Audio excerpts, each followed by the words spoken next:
How nutrients are replenished in the soil. Soil में nutrients अपने आप कैसे रिप्लेनिश होते हैं? कई बार अपने आप होते हैं, कई बार हमें उसे करना पड़ता है. Have you seen farmers spreading manure और फर्टिलाइजर्स इन द फील्ड्स और gardeners using them in lawns और in pots? Do you know why this is done? आपने देखा है फार्मर्स मैन्योर खाद या फर्टिलाइजर्स फील्ड में छिड़कते हैं. गार्डनर्स को देखा होगा लॉन में या पॉट्स में, गमलों में. आखिर वो ऐसा क्यों करते हैं? You learn that plants absorb minerals and nutrients from the soil. So their amounts in the soil keep on declining. Fertilizers and manures contain nutrients such as nitrogen, potassium, phosphorus, etc.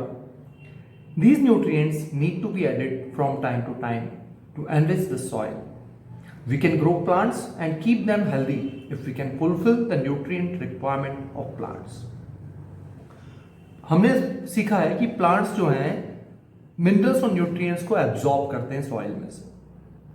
जब soil से minerals और nutrients निकलते रहते हैं, plants के अंदर जाते हैं, तो धीरे धीरे सॉइल में वो डिक्लाइन होते हैं, मतलब कम होते जाते हैं. फर्टिलाइजर्स और मैन्योर खाद जिसमें नाइट्रोजन, पोटेशियम, फास्फोरस होते हैं, इनको जब ऐड किया जाता है टाइम टू टाइम, तो ये सॉइल को एनरिच करते हैं, उपजाऊ बनाते हैं. जब प्लांट्स को हम ग्रो करते हैं, उनको हेल्दी बनाने के लिए, उनकी न्यूट्रिएंट रिक्वायरमेंट पूरी करने के लिए हमें फर्टिलाइजर्स और मैन्योर ऐड करने पड़ते हैं. Usually crop plants absorb a lot of nitrogen and the soil becomes deficient in nitrogen. ज्यादातर क्रॉप प्लांट्स नाइट्रोजन ज्यादा एब्जॉर्ब करते हैं, इस तरह से सॉइल से नाइट्रोजन कम हो जाता है. यू लर्न दैट दो nitrogen gas is available in plenty in the air, plants cannot use it in the manner they can use carbon dioxide.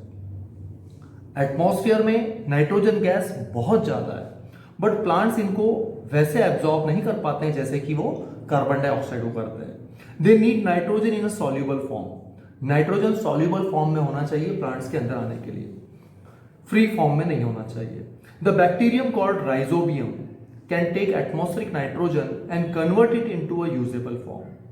Rhizobium नाम का एक बैक्टीरिया होता है जो प्लांट्स में होता है. ये नाइट्रोजन को, एटमॉस्फेयर की नाइट्रोजन को कन्वर्ट करता है यूजेबल फॉर्म में, सॉल्युबल फॉर्म में. But rhizobium can not make its own food. लेकिन राइजोबियम बैक्टीरिया है, ये अपना खाना खुद नहीं बना सकता. So it often lives on the root of gram, peas, moong, beans and other legumes and provides them with nitrogen. तो इस तरह से क्या करता है, ये ज्यादातर फलीदार जो पौधे होते हैं लाइक ग्राम, चना, पीस, मटर, मूंग, बीन्स, इन सब के ऊपर, इन सब की जड़ों में ये पाया जाता है. ओके, और उनको नाइट्रोजन प्रोवाइड करता है. In return the plants provide food and shelter to the bacteria. और बदले में प्लांट्स उसको फूड देते हैं और शेल्टर देते हैं, रहने की जगह देते हैं बैक्टीरिया को. दे दस हैव अ सिम्बायोटिक रिलेशनशिप. अब प्लांट्स में और इस बैक्टीरिया राइजोबियम में सिम्बायोटिक रिलेशनशिप है, फ्रेंडशिप वाली रिलेशनशिप है, दोनों एक दूसरे की मदद करते हैं. This association is of great significance for the farmers. और इसका फार्मर्स के लिए बहुत फायदेमंद बात है, फार्मर्स के लिए बहुत इंपॉर्टेंस है.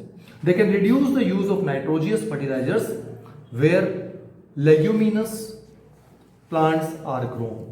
इस तरह से फार्मर्स क्या करते हैं, जहां पर भी फलीदार पौधे उगाए जा रहे हैं लाइक मूंगफली, मटर, सोयाबीन, तो वहां पर नाइट्रोजन वाले जो फर्टिलाइजर्स होते हैं लाइक यूरिया, इसको वो लोग कम छिड़कते हैं farmers.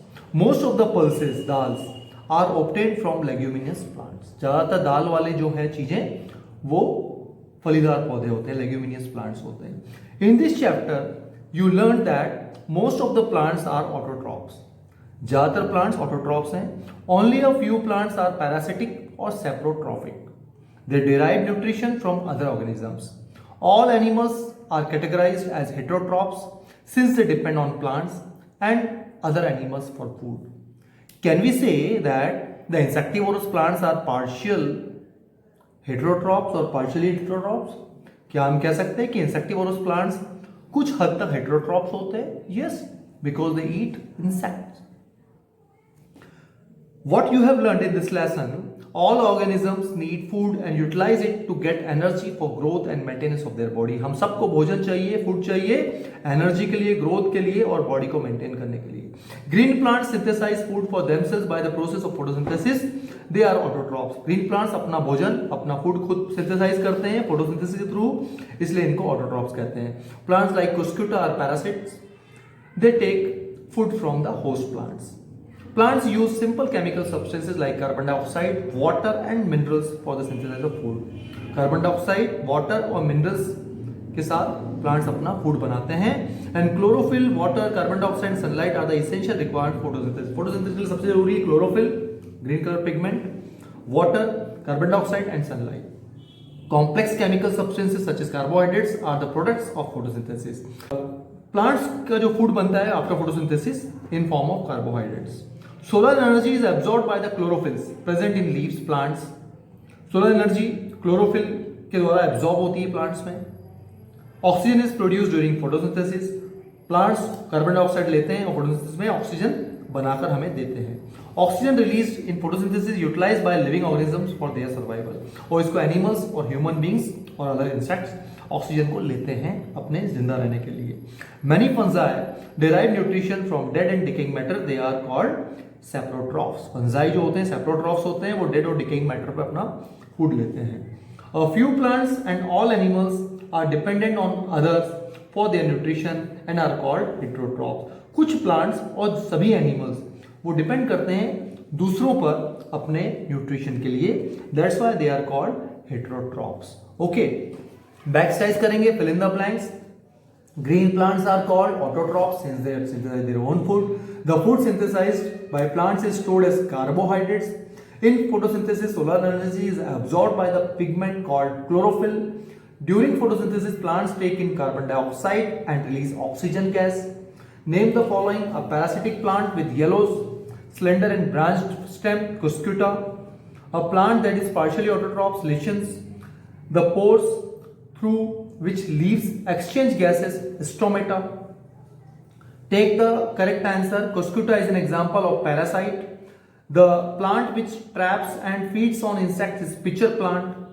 Match the column: chlorophyll, leaf, nitrogen, rhizobium, Cuscuta, parasite, animals, heterotrophs, insects, pitcher plant. True or false? Carbon dioxide released during photosynthesis? False. Plants which synthesize their food are called saprotrophs? False. The product of photosynthesis is not a protein? True. Solar energy is converted into chemical energy during photosynthesis? True. Choose the correct option. Which part of the plant takes in carbon dioxide from the air for photosynthesis? Stomata. Plants take carbon dioxide from the atmosphere mainly through their leaves. इस तरीके से आप ये back exercise भी complete करेंगे. There is a question: why do farmers grow many fruits and vegetable crops inside large green houses. बड़े बड़े जो ग्रीन हाउसेस होते हैं उसमें प्लांट्स फार्मर्स फ्रूट्स और वेजिटेबल्स क्यों करते हैं? What are the advantages to farmers. का फार्मर्स को क्या फायदा है?